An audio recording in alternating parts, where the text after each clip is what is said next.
So we are continuing to read from a book written by Dr. S P Srivastava, Systematic Survey of Indian Psychology. We are reading the topic meditation actually. It's a more of a scholarly outlook, but with his practice of Sahaj Marg under Babuji, he's giving his input and he's a professor of philosophy as it is. So it's a fairly long article, this meditation. It almost covers 30-40 pages. So last time we finished some about 10 pages. Now we'll continue reading. Here the objects of meditation. What should be the object of meditation? That's the topic now. The Upanishadic seers noticed a very important feature of meditation and absorption, that is samadhi, which is that it brings about realization of the object of meditation by the aspirant. This realization is described in terms of threefold process of knowing, jnana, or becoming or entering into, tadrupata or tadakarabhava or pravesha. After the analogy of a certain worming turning into beetle worm, to the process of intense concentration on it due to fear. There is a Upanishadic story, Dharma Kita Nyaya, it is called. I mean, I believe one of the worm, the beetle tries to eat it, and then it keeps on, out of fear, it keeps on thinking about it, and it becomes that kind of a, it's called Dharma Kita Nyaya, it's called. It's very famous, this thing. It fears that object and it becomes itself I think it's a bee or I think Dr. Dakshinamurti should be able to tell more about it. Anyway, very good. This fact of the introduction of change, next page, of change into an individual's character through continued concentration of thought on something is a matter of ordinary experience of anybody. Thought establishes a fine continuous link between the subject and the object of meditation, whereby the character of the object automatically flows into the subject and brings about a transformation. That is, if you are meditating, like there's a famous Patanjali Sutra called, which Babaji also repeatedly quotes. It is verse number 39 in chapter 1. It is called Vitaraga Vishayam Vachitam. That means if you think of a guru and think of his state of mind of vairagya or state of realization, whatever, if you think about the mind of that guru, your mind also will become like the mind of the guru. He quotes that to justify what is called meditation on the form of a guru actually. It is followed extensively in Sufi traditions and Buddhist, certain Tibetan traditions also, they meditate on the form of a guru. So all the qualities which the guru has, you'll get it, your mind.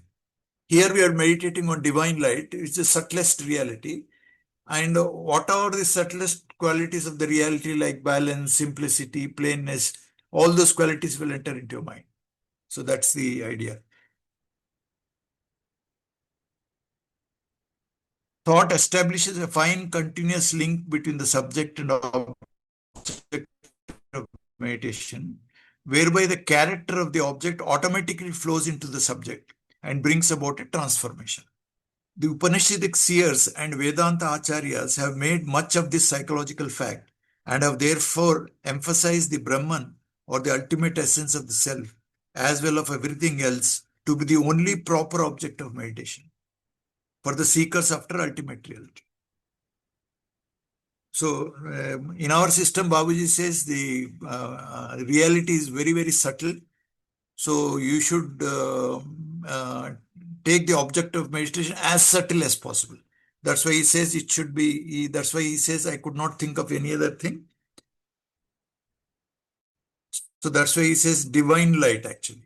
And that also it is called alambana in yoga. Any object is given to the mind to play with, that object is called alambana. That the divine light without luminosity is the supposition on which your mind will rest, but that is acts like a springboard. From there you dive deep into the truth itself. That is for the beginning stage.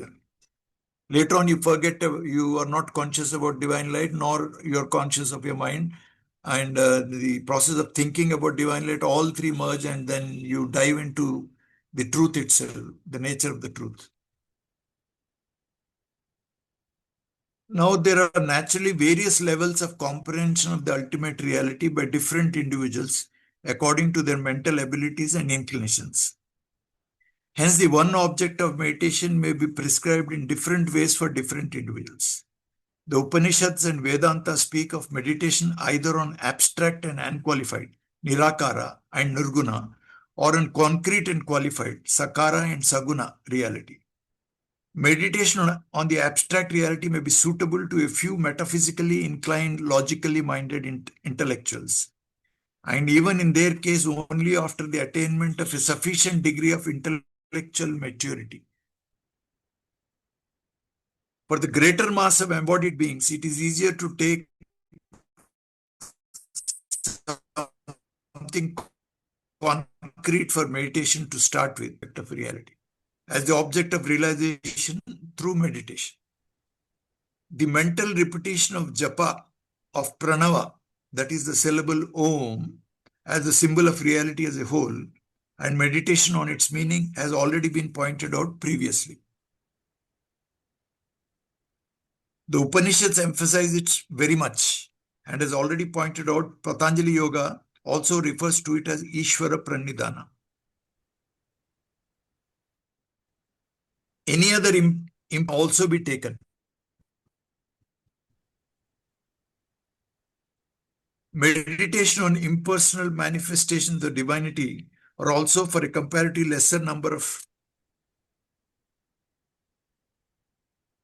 Next page.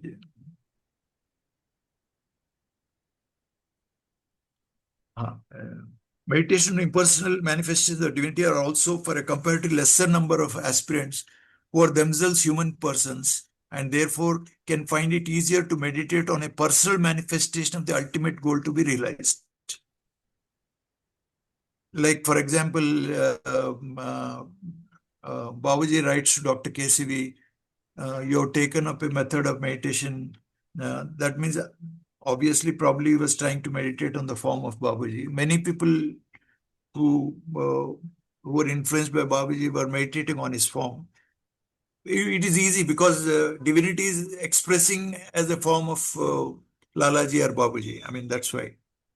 Can find it easier to meditate on a personal manifestation, the ultimate goal to be realized. Consequently, various symbolic representations of the various qualities and functions of the supreme reality in the form of gods and goddesses, and also some epic heroes accepted as personifications of divine realization or incarnation, are taken up as objects of meditation. This, however, is a matter of later development and is against the spirit of the central Upanishadic teaching. Taking the competent guide as the object of meditation came to be discovered as quite efficacious and hence adopted in Hindu, Bauddha, and Sufi forms of sadhana. The meditation on the form of the guide, however, is to be qualified by the strict warning that the approach of the aspirant is bound to be limited by the approach of the guide.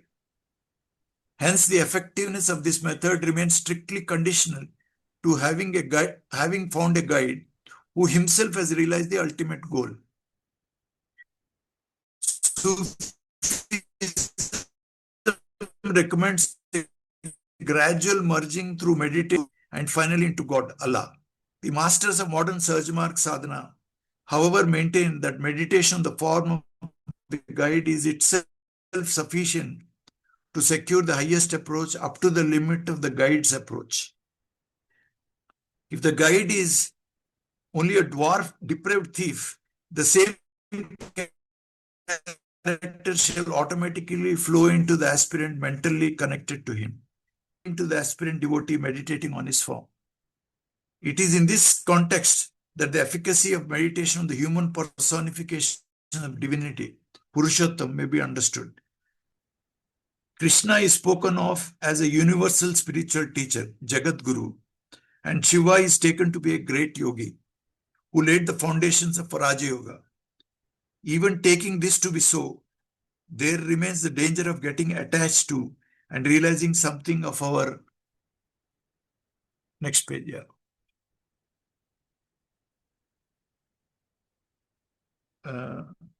Realizing something of our own conception or of the imagination of the painter or sculptor rather than the teacher of Gita, the original founder of Raj Yoga or Lord Buddha was really established in. For example, sir used to tell me that when S.V. Raghavan went and met Babuji, and Babuji asked him, how are you meditating? I believe Raghavan told Babuji that I'm meditating on Lord Krishna. How do you meditate? He says, I have a portrait of Lord Krishna. On the painting of Lord Krishna, I'm meditating. Then he said that at the most you will get the qualities of the painter who painted the Lord Krishna. I mean, painters is a conceptual reality. He has never seen Lord Krishna in physical form. So whatever concept he has got, he has put it as a painting. So you meditate on such a painting of Lord Krishna. Babuji has commented that you will get the characters of the painter who has painted, not divinity or reality. So this is an important point you should grasp actually.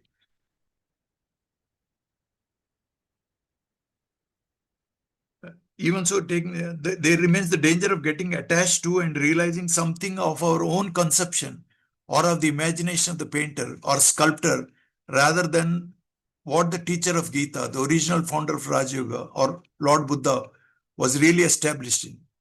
If the real condition of the ancient master of yogic sadhana could be made available for meditation and absorption, the aspirant is bound to progress on the path of realization up to the stage of the ancient master concerned. But otherwise, there is developed an attachment to the condition of the artist's imagination and comprehension, bringing about at most a realization of the same. This warning is equally applicable to the impersonal qualities of the ultimate goal. Example, effulgence, bliss, sound, or even void, shunya. Ordinarily, the aspirant has an acquaintance with one or other form of these, and he may persevere to create and strengthen a certain mental picture and get attached to it, thus putting a bar to the automatic development of the vision and complex natural form. So he's bringing out very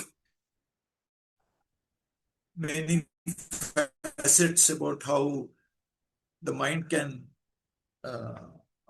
create its own gods actually.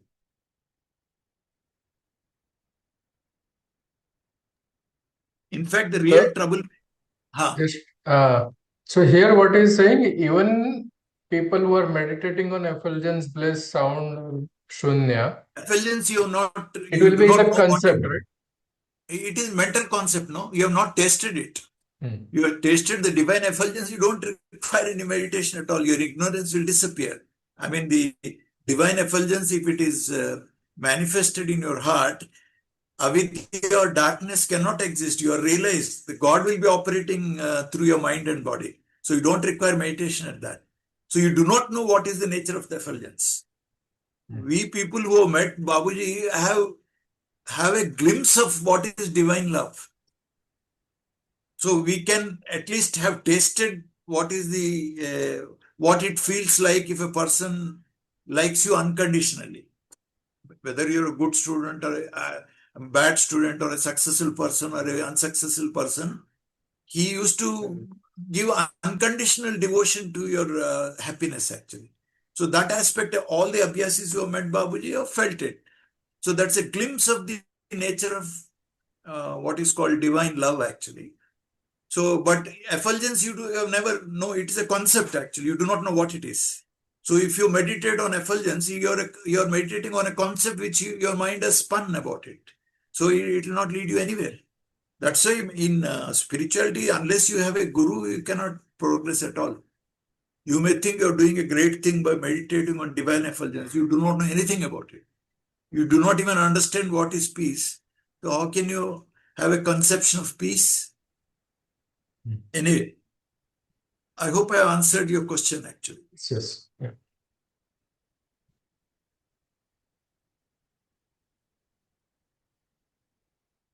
Ordinarily, the aspirant has an acquaintance with one or other form of these, and he may persevere to create and strengthen a certain mental picture and get attached to it, thus putting a bar to the automatic development of the vision and form. In fact, the real troublemaker is the individual aspirant's mind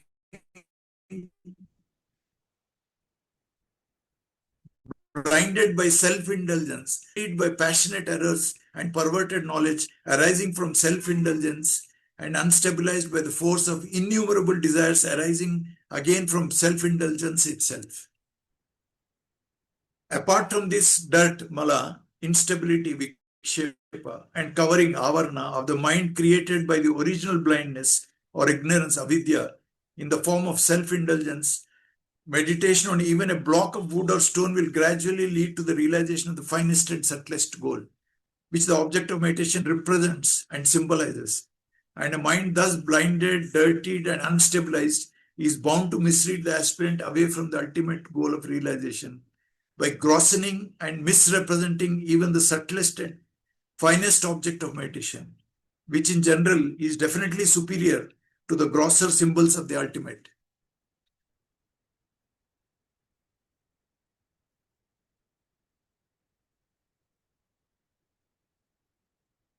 Ultimate object of realization. Meditation, therefore, is to be used not only as the method of realizing, entering into, or getting identified with ultimate reality after the analogy of the vermin becoming the beetle worm, but also and primarily as a method for stabilizing and purifying the mind, which remains the instrument of all the progress or regress of the individual. So, if you do meditation under the guidance of a real guru, it will help you to reach nearer the goal and also helps you to purify the mind, which becomes a better instrument to know reality. Sir, Dakshinamurti garu, there's a question actually. Sir, I want you to unmute, Yeah, sir. చెప్పండి sir. ఇది భ్రమర కీట న్యాయం అని ఉంటుంది sir. What is that? మీరు చెప్పగలుగుతారా? So భ్రమరం is a కీటకం sir. దాన్ని ఏదో ఒక కీటకం అంటే దాన్ని పట్టుకొచ్చి ఒక భ్రమరీ కీటక న్యాయం అంటే ఆ కీటకాన్ని పట్టుకొచ్చి తన దీంట్లో పెడుతుంది అనమాట, తన కకూన్లో పెట్టి దాని చుట్టూ కకూన్లో, ఓకే. కకూన్ అల్లుతుంది ఒక చోట పెట్టి. ఏది సార్? మీ తిరుగుతూ క్లియర్ ఉంటుంది సౌండ్ చేస్తూ. మీ వాయిస్ క్లియర్ గా లేదు భ్రమరి, సార్. ఆ భ్రమరం అనేది, ఆ భ్రమరం దాని చుట్టూ తిరుగుతూ ఉంటుంది. Your ఆహా. voice is breaking, sir.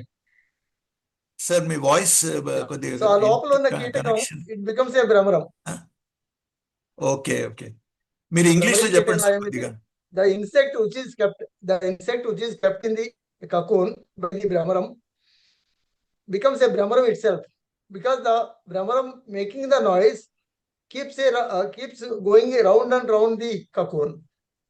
So that kitkam becomes, that insect becomes a brahmaram itself. So like that, if people like us, if you are there, the guru makes a cocoon around us and tells everything about the divine, we become equal to that itself. ఇందులో initial గా now is again bringing this concept.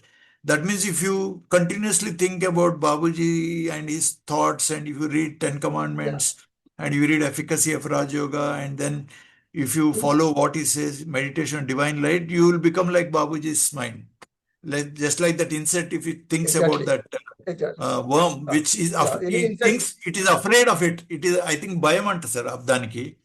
ఆ భయాన్ని గురించి భయపడుతూ ఉంటుందంట. And suddenly it becomes like the it is scared of that insect. తింటదని భయపడతా ఉంటుందంట. And then it becomes that itself. But భయపడతా it will be thinking about it. It will be worried about that thing. It will eat and whatever. And one day out of the cocoon, it becomes that only. Something like that. I think it requires further clarification.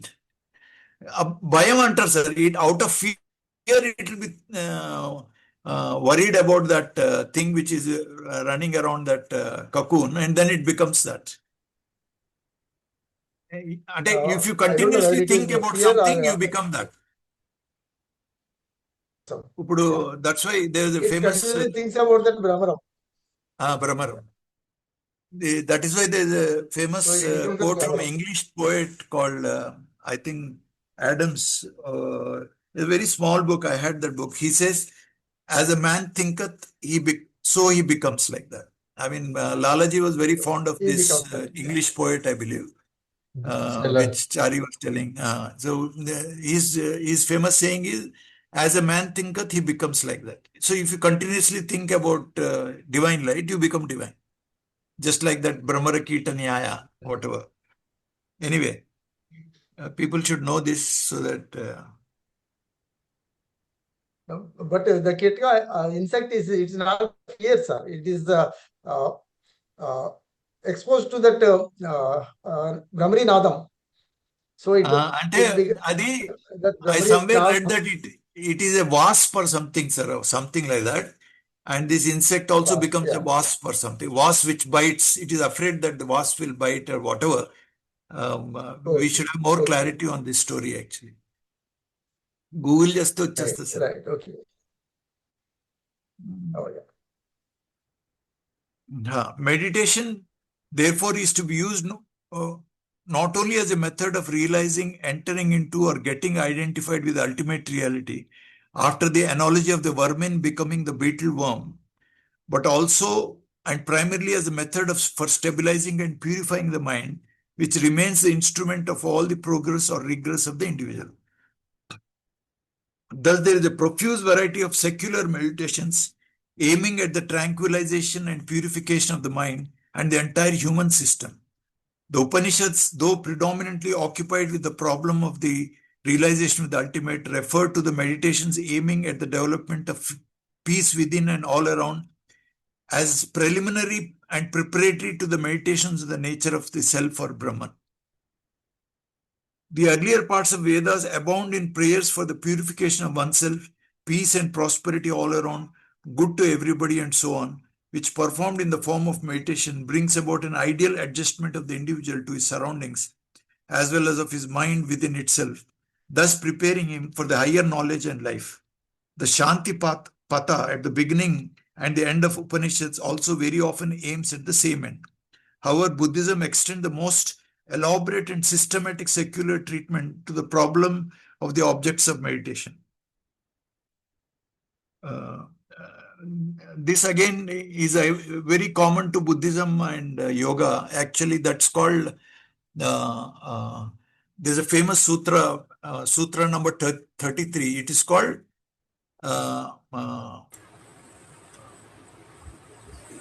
Maitri, Karuna, Mudita, Upekshanam. Maitri is goodwill for everybody. Karuna is compassion for people who are suffering and physical and mental suffering towards people. And then Mudita is appreciative joy. If somebody is happy and virtuous, you should feel happy that you come to know about such virtuous people. And then Upekshanam is indifference towards evil. So Buddhists have made this into what is called Brahma Vihara practice. They practice for, sir told me that they have to practice on Maitri for about 16 years, I believe, till they move on to higher levels of practice. That means you have to continuously feel peace in your heart and feel that everybody in this world are becoming peaceful and happy and free from diseases and free from worry. That feeling you have to keep on transmitting continuously. Then as a result, Patanjali says your mind, you will get what is called Chitta Prasadanam. That is, mind becomes peaceful. Then that mind, with that peaceful mind, you should meditate. That's a preliminary. And as per Patanjali, this is mandatory. The other meditations like contemplating on dream or contemplating deep sleep and contemplating on a guru, they're all one of the methods to cultivate peace of mind. But this is a must. Everybody has to develop these attitudes of Maitri, Karuna, Mudita, Upekshanam. These are preliminary subjects. In our, Babuji has made it simple by his made meditation point be meditation. If you do, then your desires bid farewell. When the desires bid farewell, envy, jealousy, comparison, comparative, that thing vanishes. And then he is asking you to meditate on point A, where you feel that everybody is coming from the same source. They were kith and kin because we are interconnected with the same source, and we are treating them like brothers and sisters. So envy and the aversion or uh, enmity is gone. Anger and enmity towards humanity is gone. So your mind will become peaceful. And that peaceful mind is a preliminary for meditating on the divine light. Buddha Gosha points out 40 objects of meditation, technically called karmasthana. That means in Buddhism, there are 40 objects of meditation. These consist of 10 kasina. 10 kasinas, they actually construct various colored diagrams on the floor with various colors and all that. They're called kasinas. And then 10 ashubha. Ashubha is the unwholesome aspect of your body, the sweat or stool or urine. Our main problem in meditation is because we are terribly attached to our own body, and then we are terribly attached to the bodies of other people, especially of the opposite sex. But when you realize that your body is a composition of bones and phlegm and mucus and joints and all that, you may not have that so much of attraction for the physical body itself. So one of the major distraction in meditation is attachment to the body and the pleasures which the body can give. So that's why they do meditation on impurities of the body. That is again one of the roots of avidya. Avidya is thinking pure as impure thing as pure. Patanjali also talks about taking temporary things as permanent, taking impure things as pure, treating pain as pleasure, and then treating this body as Atma itself. These are the 4 roots of avidya. So then they talk about 10 ashubha, 10 anusmriti, Pali anusati, 4 brahma viharas, which I have just now told you, 4 arupya and 1 samgya, full, and finally 1 vavuthana. The kasina consists of having a gross object for concentrating the whole kasina in Pali, consciousness on it to begin with. Then gradually, even when the eyes get closed, the object remains present before the mind quite clearly. The aspirants may leave the place. Yeah, next. Of meditation without causing any disturbance to meditation. This stage is technically called dawn of Ughana Nimitta. These are all Buddhist terms. We'll not spend much time. We'll just quickly move over. By further meditation on this internal representation of the original gross object, there arises a greater clarity regarding the object of meditation, which is technically called Pattibhaga Nimitta. Here the Upachara, effortful Samadhi ends and the stages of Apanna Samadhi start.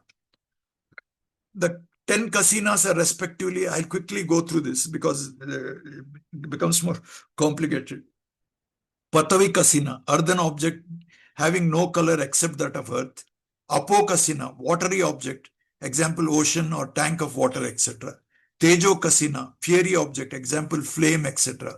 Vayu kasina, airy object, the air moving the top ends of the bamboo leaves, etc.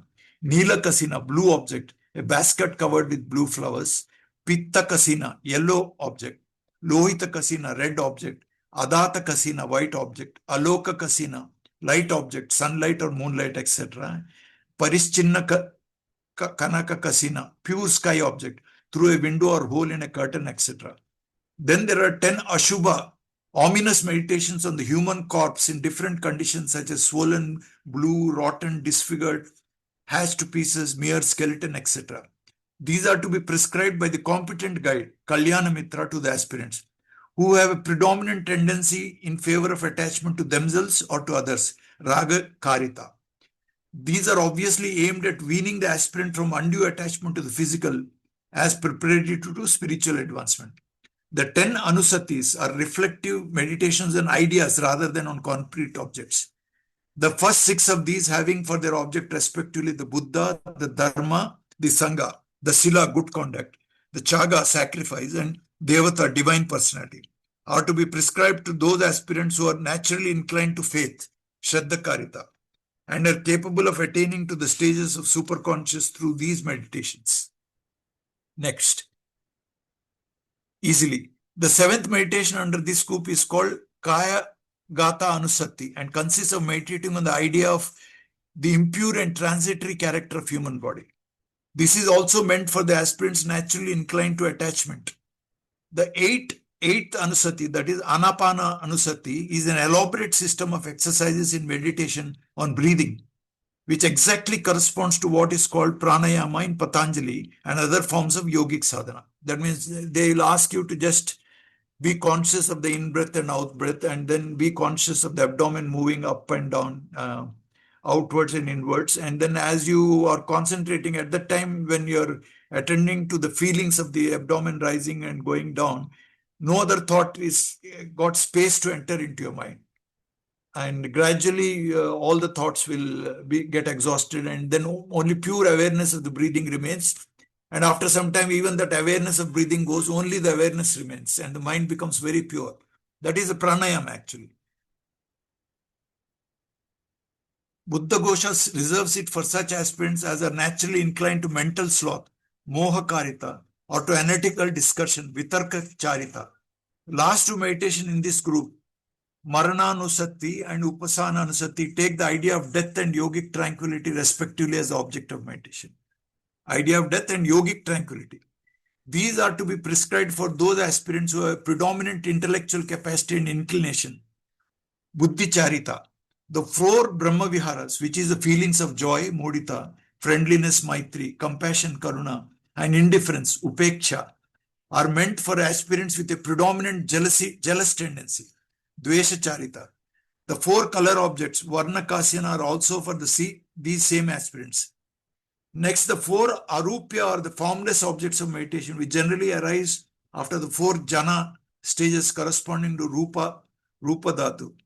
The 4 Arupya are infinite void or space, infinite consciousness, nothingness, and neither consciousness nor unconsciousness. The 4, they talk of 4 kinds of absorption, similar to like what we are talking about.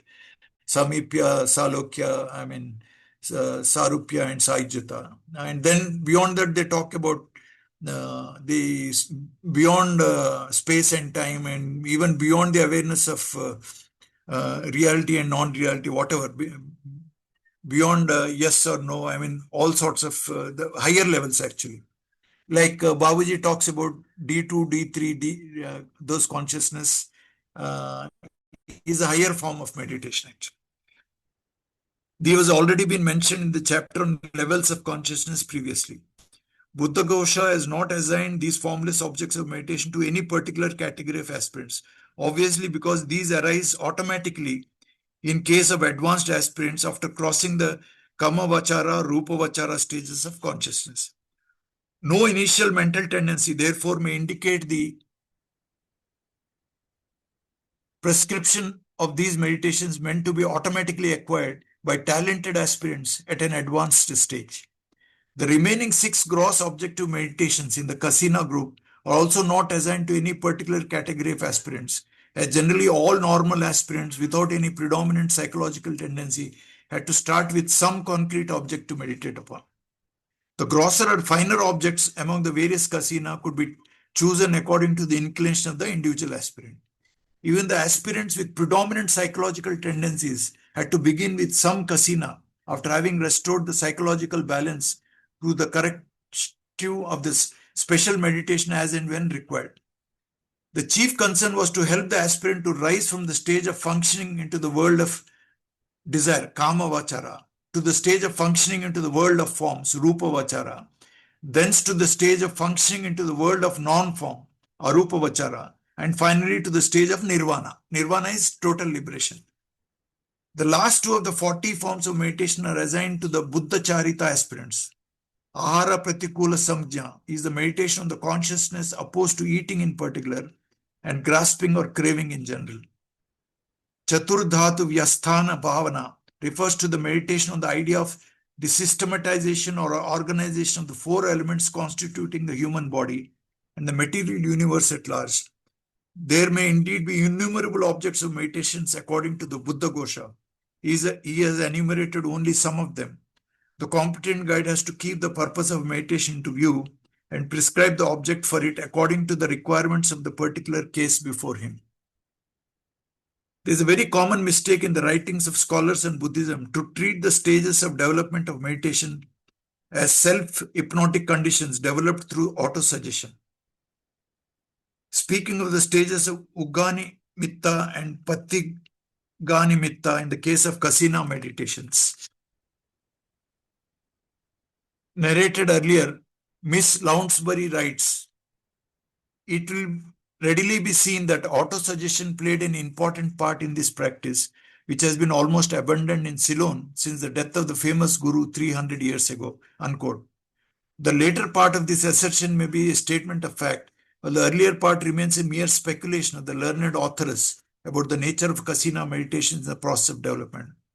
A condition created through autosuggestion is bound to be pathological as something cooked up in comparison to the one emerging in the course of a natural development, as revealing a face and a facet of reality at a higher and healthier level of consciousness. Just in order to guard against this confusion between a real condition developed naturally and a fake condition cooked up artificially, competent guides never describe a higher condition to an aspirant before he actually reaches it and himself begins to relate his experience of the same. This is a problem. We also have to be careful about this, because when we read the diaries of Dr. KCV or Kasturi or Stages of Progress, we may think and imagine that we have that condition actually, unless it is corroborated by other people who are interacting with you, unless they corroborate and your diary corroborates, and then you may not be knowing, but other people can know whether it is a real condition or imaginary one.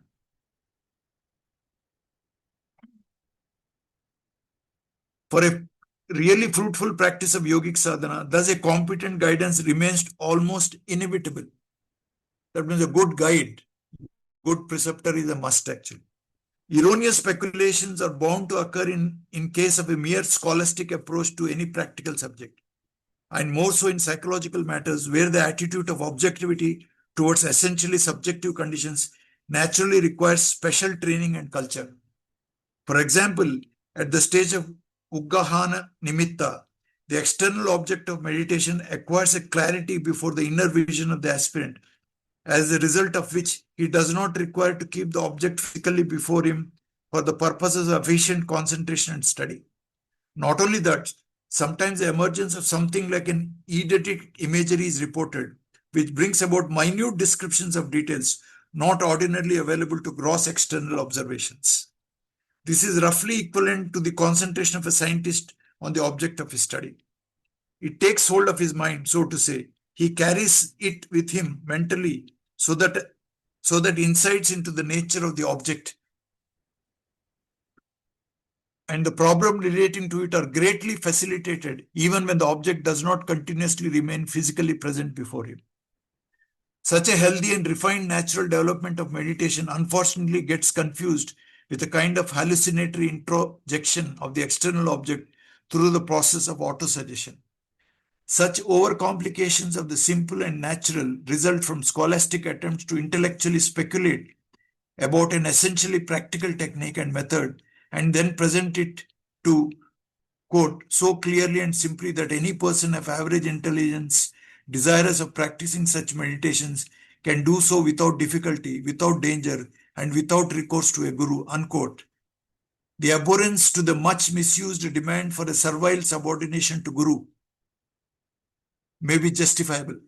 I mean, there are several gurus who are, false gurus, and I mean, who have abused their disciples, especially in the West, even in India also.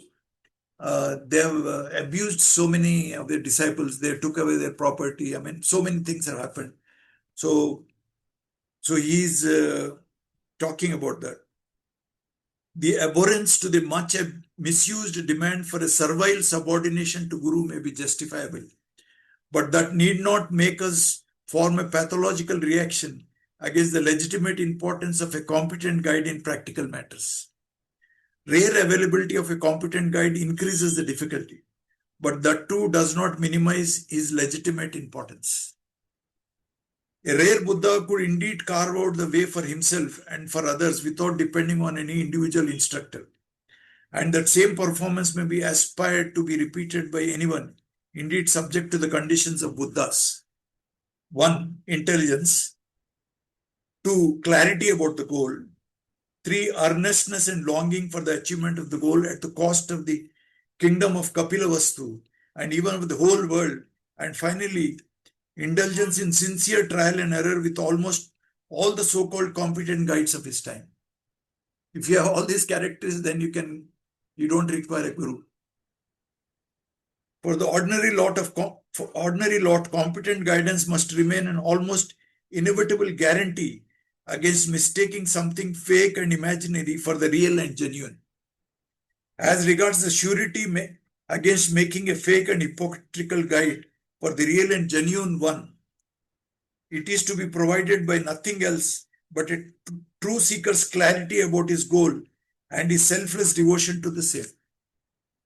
So here he says, if the seeker has got true clarity about his goal and his selfless devotion to the goal, he can easily find out whether the trainer is or the guru or the preceptor, whoever is guiding him, whether he's fake or real. If the aspirant has got these two conditions, if he's very clear about the goal and if he is very sincere to reach that goal, he can easily make out whether the guru is fake or is imposter or whatever.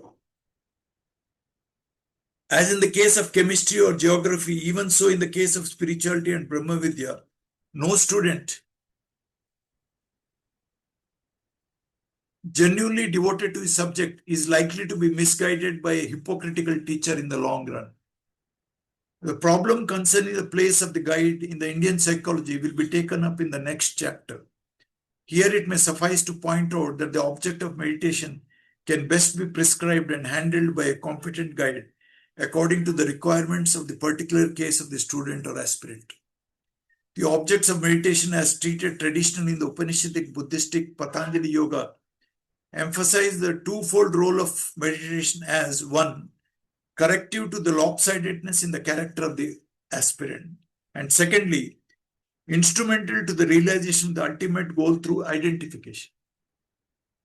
Both these functions of the process of continued attention will be amply substantiated by any textbook of general psychology.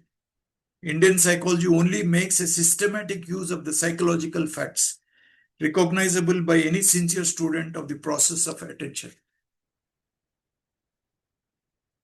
So yesterday, while talking to these two boys who came for the training program, I was focusing on this point. Meditation is basically a tool to train your attention so that the attention can stay long on whichever object you are trying to focus on. So the same attention will help you to realize God. The same attention will help you to be very successful in your profession or whatever jobs you're doing. Now, kinds of meditation.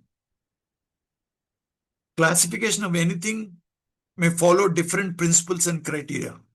Meditation has also been classified variously under different systematizations of Indian psychology. Upanishads mainly distinguish Sakara and Saguna Dhyana from the Nirakara and Nirguna Dhyana after the criteria of the object of meditation in relation to the nature of the goal to be realized through meditation. Buddhism and Patanjali Yoga attempt a classification chiefly on the basis of the levels of consciousness according to which the nature of the object of meditation gets modified. Jainism, however, provides a classification based chiefly on the nature of the mental condition itself under different forms of meditation. Acharya Shubha Chandra gives a detailed classification both undesirable and desirable forms of meditation in Jnana Arnava So there's a table there. We'll skip the table. I mean, you can, anybody who wants it, Dharmesh, you can send it to their WhatsApp. This is about the Jain author who is classifying objects of meditation. Like he says, bad or undesirable meditation, and he says good or desirable meditation. In the good or desirable meditation, he talks about contemplation regarding the following instructions. Contemplation regarding worldly troubles arising from or unhealthy emotions, like that the Jain people have classified. We'll skip that page and then we'll go. You go to 154. Yeah. For yogic purposes, only the two forms, Sat, right, and Shubha, dhyana are important. Sat, right, and good dhyana are important. Acharya Hemchandra also gives the same scheme of classification, Subha Dhyana and Yoga Shastra, with slight verbal changes in technical terms. The objects of meditation for the attainment of yogic purpose are also pointed out under 4 classes as given here in table number 2. This may be, you can, On the next anybody page. interested, you can give it to them, but we'll skip that page. Chiefly concerns the religious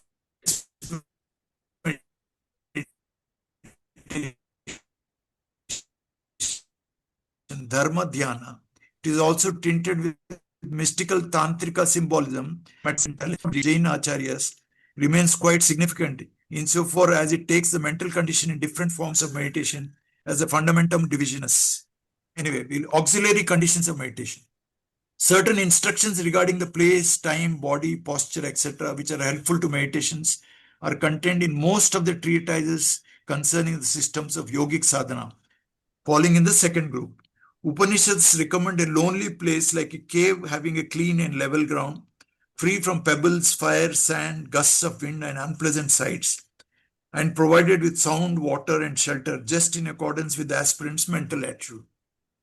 Gita, which summarizes the Upanishads, point out that a yogi selects a holy and lonely place and prepares there a seat of cloth, deer skin, and sharp, thin, long-leaved grass, kusha grass, neither high nor too low. The seat should neither be high nor too low. There he sits motionless, keeping the body, neck, and head in a perpendicular column. This, the Zen people are very, very strict about it. They say you can imagine as a straight steel rod entering your head into the spine and neck and going into the earth, and they're fitting into the sky. It should be, they mainly insist on the head and neck and trunk should be in the straight line. As Babuji talks about like a soldier-like attitude in first commandment on asana, he talks. He's talking erect posture on. And then Krishna also talks the same thing. Shira, Griva, and neck and chest actually. There he sits motionless, keeping the body, neck, and head in perpendicular column, fixing his gaze at the tip of the nose without looking in any other direction. Thus, having focalized his mind and controlled the activities of the inner and outer senses, he continuously practices yoga in order to achieve spiritual purification. As regards time, generally the meeting point, Sandhikala, between night and day is regarded as most suitable. Of course, Babuji has given big explanation about this. Why is meditation during the Sandhya is important. I mean, we have to reread again and again. I've read 100 times. And when we were translating the Urdu word, when we went to Sir, he gave us a real insight why all these things are required actually. As regards time, generally the meeting points between night and day is regarded as most suitable. However, with regard to all these auxiliary conditions, there is no orthodox insistence in the long run. The main purpose is to achieve is the unifocal condition of the mind, and whatever is conducive to it may be determined and adopted in every individual case. In the initial stages, however, it is desirable to fix a place and time for the practice of meditation, as it helps to create an atmosphere favorable to the achievement of meditation and its purpose. In the long run, however, it may not remain necessary, and the aspirant may come to to the condition described by some Urdu poet, quote, "Whenever I take the cup of wine in my hand and clouds cover the sky over my head, whenever I may sit in a condition of intoxication, it readily should become a tavern."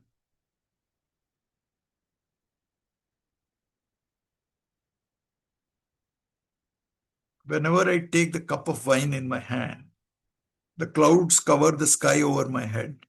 That means whenever he's thinking about God, I mean, wherever he's thinking, clouds means the showers of divine grace will continuously go. Even in our system also, if you think about Babuji Maharaj, immediately peace will descend on you, as if, even if you're not, if you're sitting in your place of meditation in the morning, other time also, if you sit in the drawing room or in the bedroom and just think of him, it falls. He says, whenever I take the cup of wine in my hand, the clouds cover the sky over my head.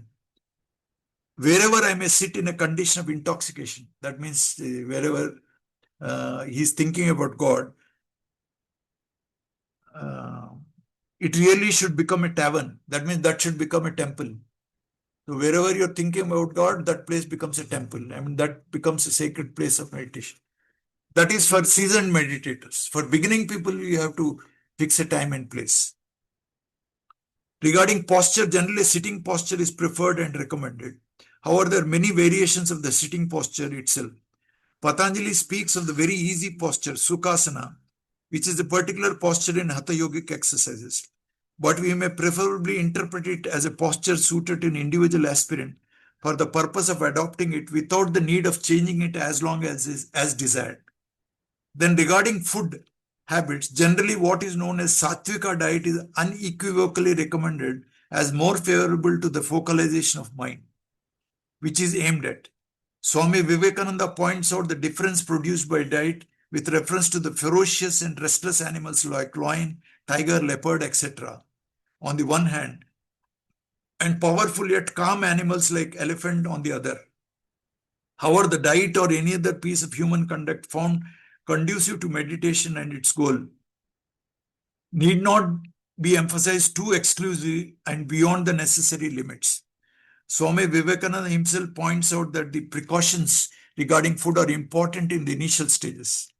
A tender sprout requires much care and hedging around, but when it has grown into a stout tree, the hedge no more remains so necessary. The only right instruction with regard to all these auxiliary conditions remain contained in the famous couplet of Gita, which points out that the yoga which eradicates suffering is attainable through balanced eating, balanced indulgence in pleasures, balanced tendency of action, balanced sleep, and balanced wakefulness. Whatever brings an aspirant closer to this is a step in the right direction. Meditation, being the inevitable means to this end, is necessary to remain adjusted to all its auxiliary conditions with an ever vigilant eye on the goal to which it must eventually and ultimately lead. Here we shall close the discussion of the second group of yogic systems, which we have predominant psychological attitude to meditation and its goal. These systems utilize the psychological facts concerning the process of attention to achieve the purification and equanimity of mind, and all natural brilliance and superfine conditions of consciousness and the dignity of human personality that follow in its train. Next, which is brilliant actually, which is extremely helpful for very speedy progress, is coming to it now.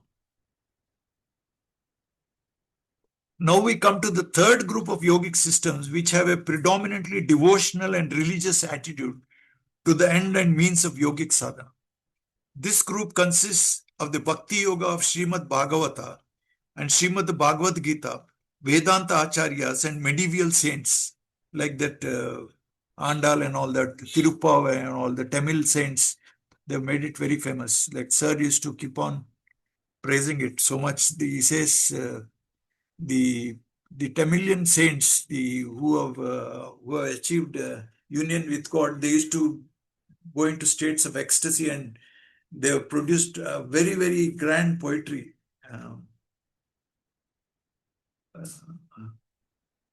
The chief contribution of this movement is to make meditation positively luscious and savory. and thereby widen it to cover and become natural to the whole course of life, instead of remaining a mere exercise in mentation and control of mental modes to be practiced at certain intervals in accordance with certain rules and regulations. Meditation remains being disturbed by the flights of the mind bird towards the manifold objects of sensuous desires only so long as it does not fall into the grip of the hawk of love or devotion. So he's using beautiful words. He says, I'll read it again. Meditation remains being disturbed by the flights of the mind bird towards the manifold objects of sensuous desires, only so long as it does not fall into the grip of the hawk of love or devotion. Attachment to something is the easiest and most natural way to detachment from everything else. The Bhakti Sutras of sage Narada declare love or devotion to be the nature of Nirodha. Having attained it, the aspirant sees nothing except it, hears nothing but the same, speaks only of that, and thinks of it alone. Under these systems of sadhana, meditation takes the form of constant remembrance of the object or the state of realization, without the need of giving up the automatic performance of ordinary duties and activities of life during the period of sadhana, which ordinarily become somewhat necessary under the yogic systems of the second group. Paramahamsa Ramakrishna used to illustrate the constant remembrance of the object of ultimate realization by a devotee with reference to toothache. Interesting example. Just a minute. The chain of thought keeps the aspirant constantly linked to the object, and thereby the desired effect with regard to the object is realized. Even in the case of a purely scientific and psychological approach to meditation, as an exercise in mentation and mental control and purification, the desired effect results only from the unifocalized attachment to the ultimate object or purpose of meditation. This unifocalization of mental attachment to the ultimate goal of yogic sadhana is advised to be practiced and cultivated under the systems placed in this third group. In fact, there is a difference only with regard to the priority and emphasis on one or the other aspects for practical purposes. Those aspirants who have a predominant tendency of analytical or synthetic intellection are naturally inclined to start with exercises in mentation.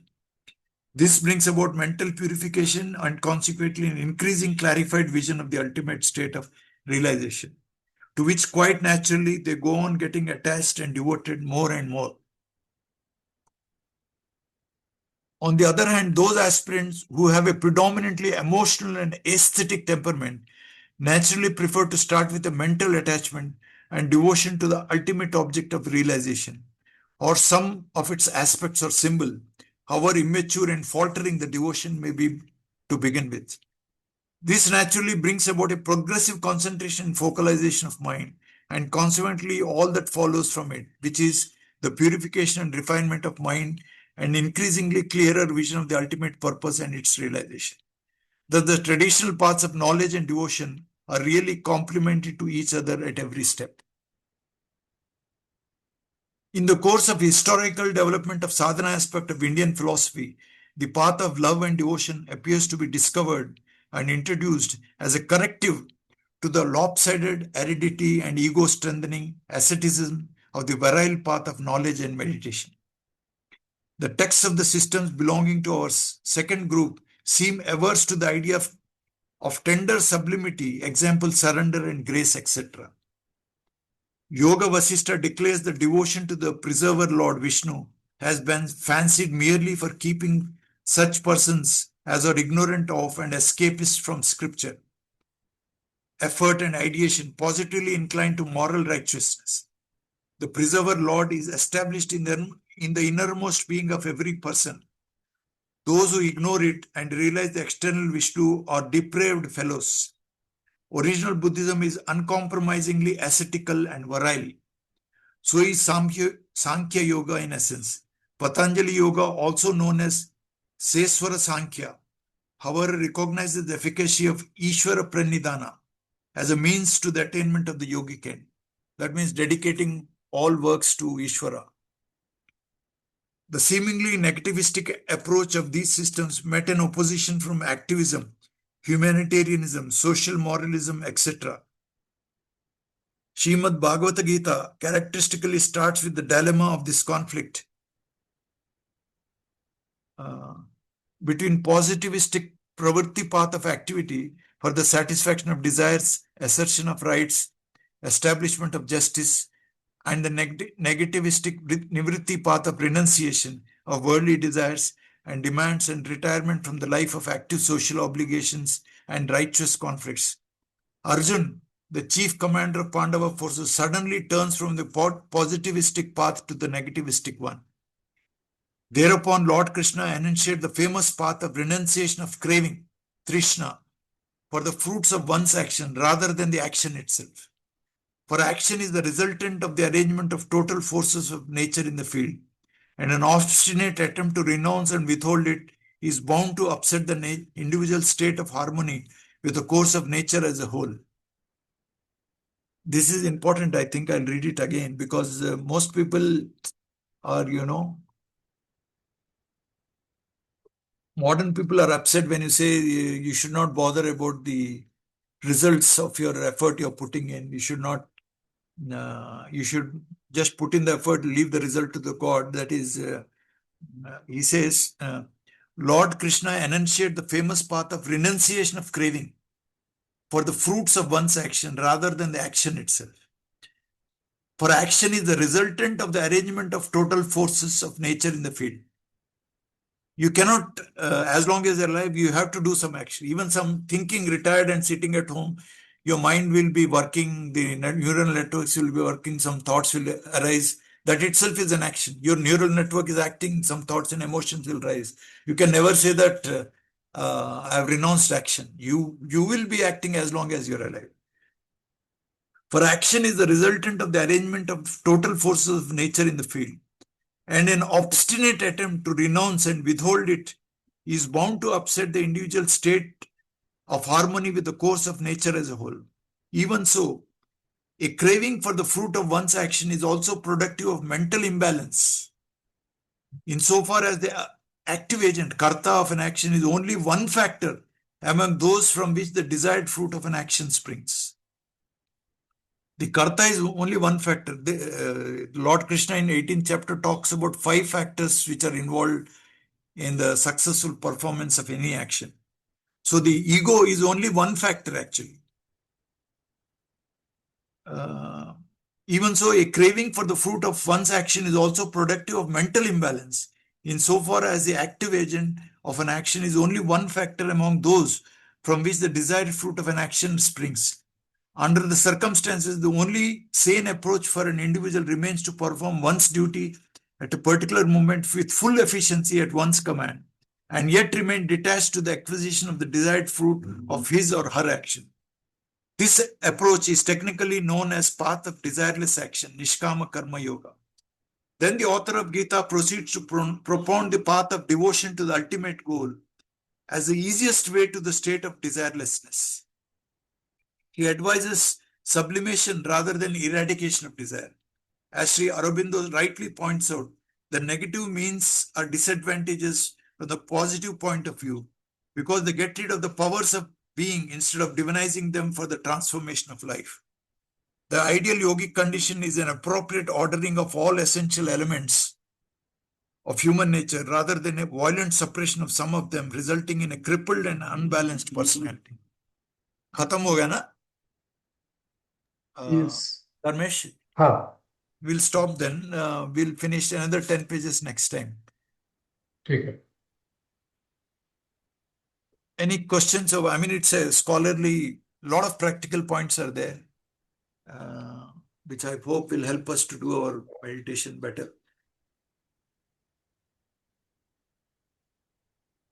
Buddhism seems like 40 different types of meditation, and that also depending on the temperament, whereas our system is so simple, right? They give the Buddhism, they are very advanced psychologically.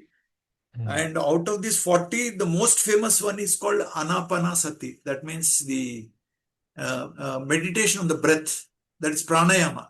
That means he says you just be conscious of the feeling of air entering into your body and air leaving the body.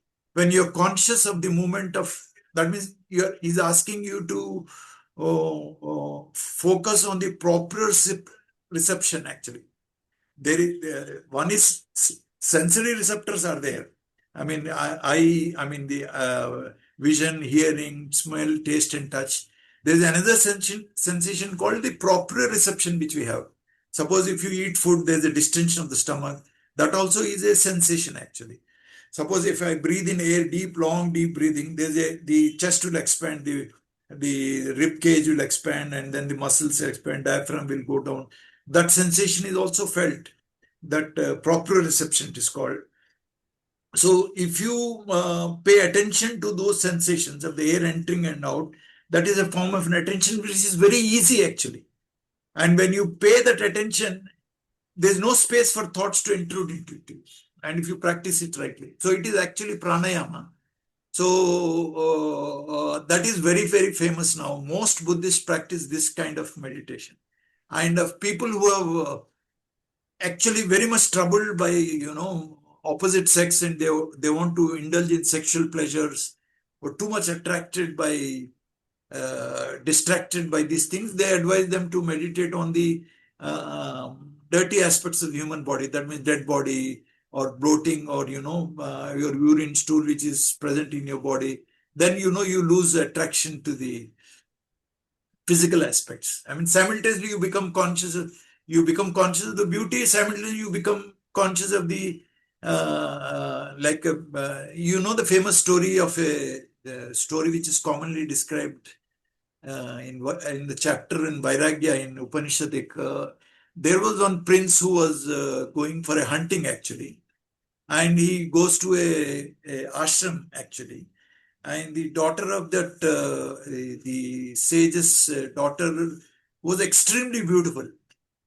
So when he goes to take some rest or drink some water, whatever, his eyes fall upon that lady, and then he's smitten by her beauty, and then he's so much attracted to that lady that he goes and requests her father that I want to marry her.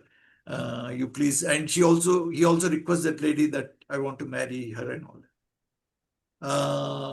The lady, since she is a very wise lady, because her father was a saint or yogi, she is also into spirituality. She knows that reality is God, which is beyond body and all that. So she says, okay, but you come after a month or 10 days, you come and talk to me. And during those 10 days, what she does is she takes purgatives. She takes lots of, she doesn't eat any food at all. She keeps on taking purgatives, and then a lot of bowel movement and all. And all that bowel movement she collects in 10 big earthen pots actually. And after 10th day, when he comes to meet her, she's totally transformed. She is old, haggard, and then no eyes are sunken, skin is sunken, bones and this thing, and then shine gone after the eyes because she's not eaten at all. And he's shocked. He says, what happened to your beauty? He says, my beauty. And then she takes her to that room and then opens the lids of the earthen pots where her fecal matter is there. This is my beauty. It has gone here.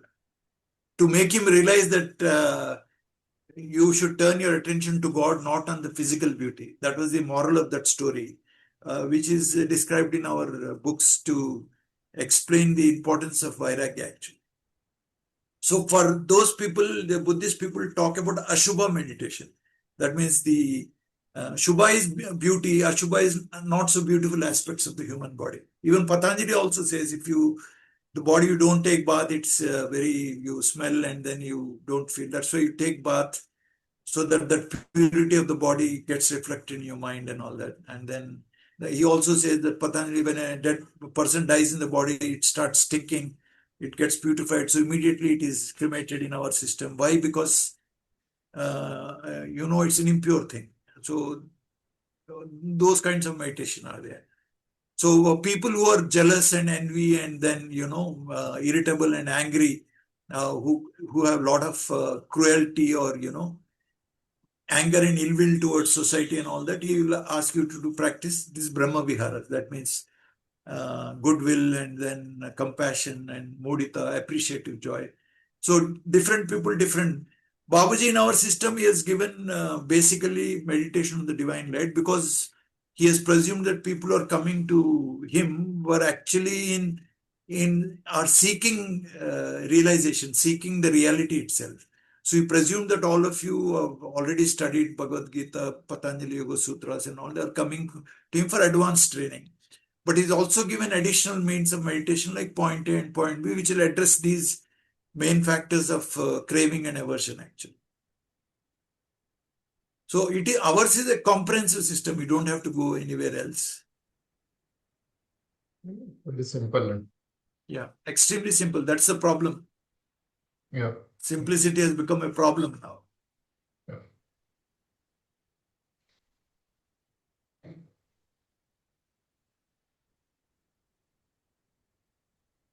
Anything else? Sir ఏమైనా దొరికిందా sir ఇంటర్నెట్లో ఆ wasp గురించి? మీరు చెప్పింది కరెక్టే, భ్రమరం అంటే. Sir, I searched that vast story. Can you read it actually? I'll read it quickly. Just so what it says is Brahma Kit Nyaya is a famous analogy in Indian philosophy, especially used in Vedanta, about transformation through intense contemplation. The literal idea is a worm, that is Kita, constantly contemplating a wasp, that is Brahmara, eventually becomes like a wasp. Yeah. The story goes like this. There's a traditional story of a small worm or larva that is captured by a wasp, Brahmara, and kept in the wasp's nest. Okay. The worm is terrified of the wasp. It constantly thinks about the wasp is going to come. The wasp is here. What will happen to me? And because its mind becomes completely absorbed in the wasp, the story says that the worm eventually transforms into a wasp. This is the Brahma Kitnaya, often shortened to Brahma Kitnaya. What does it feel? The analogy is essentially what you intensely contemplate is what you become. Yeah. So that's what here the wasp is contemplating about the worm is contemplating a wasp out of fear, actually, because it thinks the wasp will come and eat it up or whatever. But out of fear, it will be constantly worried about the wasp, actually. Actually, it is worrying about the wasp, but that is also a contemplation. It becomes a wasp finally. Correct. So the worm represents the individual seeker or jiva, and the wasp represents the Brahman. That's the ultimate reality. That's right. If you continuously think about Babaji, the qualities of Babaji will come to you. Or if you continuously think about divine light, the qualities of divine light, divine word is important. That comes to you. As a man thinketh, so he becomes. That's a very famous thing. We did a seminar also. You become whatever you think. Okay.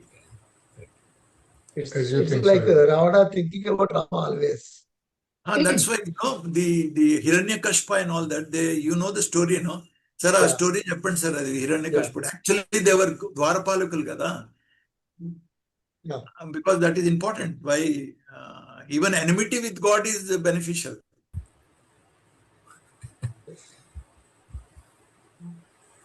చాలా మందికి తెలియదు sir ఈ స్టోరీలన్నీ. Yeah, as you said, it is the object of enmity. You think of more than the what you want, actually. Yeah. As you said, Hiranyakashipu and Ravana, they think of the divine much more than anybody else. Yeah. So they were earlier the gatekeepers of Vaikuntha, sir. వాళ్ళకి ఏదో గొడవ వచ్చి శాపం వస్తే they say that we want to be born as an enemy of Lord, so that if the Lord kills us, it will merge into Lord very fast, choice instead of pious Lord lives. gives them a choice. 3 births of enmity or 7 births of divinity. Bhakti. The shorter period enmity. Extensive article next chapter Guru ka bhi is long. I mean, it says scholarly work, but lot of practical points are. That's why I thought I should share with you all these talks. Yeah. Okay, then we'll meet next Sunday then. Yeah.